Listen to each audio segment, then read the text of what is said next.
నందమూరి తారక రామారావు గారు జయంతి సందర్భంగా మహానాడు ఏర్పాటు చేసిన రాష్ట్ర ముఖ్యమంత్రి వర్యులు నారా చంద్రబాబు నాయుడు గారు అంగరంగ వైభవంగా ఈ పండుగ వాతావరణం జరుగుతుంది కనుక ప్రతి ఒక్కరూ కూడా తరలి రావాలని మనస్ఫూర్తిగా కోరుకుంటున్నాను. ఈ రోజు స్టార్ట్ అయ్యిందండి. రేపు చంద్రబాబు గారు తలపెట్టిన ప్రతి కార్యాన్ని కూడా విజయవంతం చేయాలని తెలుగుదేశం నాయకులకు కార్యకర్తలకు తెలియజేసుకుంటున్నాను. నందమూరి తారక రామారావు గారు పేదల పాలిటి పెన్నిది.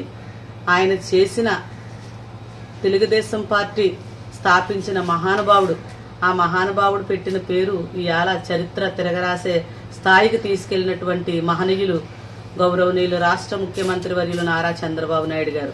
నిజంగా ఈ తెలుగుదేశం పార్టీలో ఒక కార్యకర్తగా నాయకురాలుగా ఉండడం నేను ఎంతో అదృష్టవంతురాలుగా భావిస్తూ కిలో 2 రూపాయల బియ్యం, అలాగే పెన్షన్ కానీ ఇలాంటివన్నీ ఆ మహనీయుడికి ఎక్కడి నుంచి ఆ ఆలోచనలు వచ్చి నాకైతే తెలియదు. కానీ ఆయన పేదల పాలిటి పెన్నిదిగా భావిస్తూ ఈరోజు చిన్నదాని నుండి పెద్ద వృక్షంగా అభివృద్ధి చేసినటువంటి నాయకులు చంద్రబాబు గారు, అలాగే లోకేష్ బాబు గారు. వారికి ప్రత్యేకంగా ఈ మహానాడు పండుగ వాతావరణాన్ని తలుచుకుంటూ హృదయపూర్వక అభినందనలు తెలియజేసుకుంటున్నాను. నందమూరి తారక రామారావు గారికి నా నిండు జోహార్లు తెలియజేసుకుంటూ ఈ మహా పండుగకు తరలి రావాలని ప్రతి ఒక్కరిని పేరు పేరున తెలుగుదేశం పార్టీ నాయకులకు కార్యకర్తలకు తెలియజేసుకుంటున్నాను.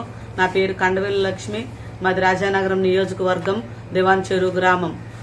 మరీ ముఖ్యంగా మా రాజానగరం నియోజకవర్గంలో ఉన్నటువంటి తెలుగుదేశం ప్రతి కార్యకర్త కూడా తరలి వచ్చి ఈ పండుగను అద్భుతంగా జరిగించాలని, నాన్నగారు నందమూరి తారక రామారావు గారు పుట్టినరోజు నాడు మనందరం అక్కడ పెద్ద పండుగ వాతావరణంలో పాల్గొవాలని తెలియజేసుకుంటూ మీ అందరికీ నమస్కారాలు తెలియజేస్తున్నాను. జై తెలుగుదేశం, జై జై తెలుగుదేశం. చంద్రబాబు గారి నాయకత్వం వర్ధిల్లాలి, లోకేష్ బాబు గారి నాయకత్వం వర్ధిల్లాలి.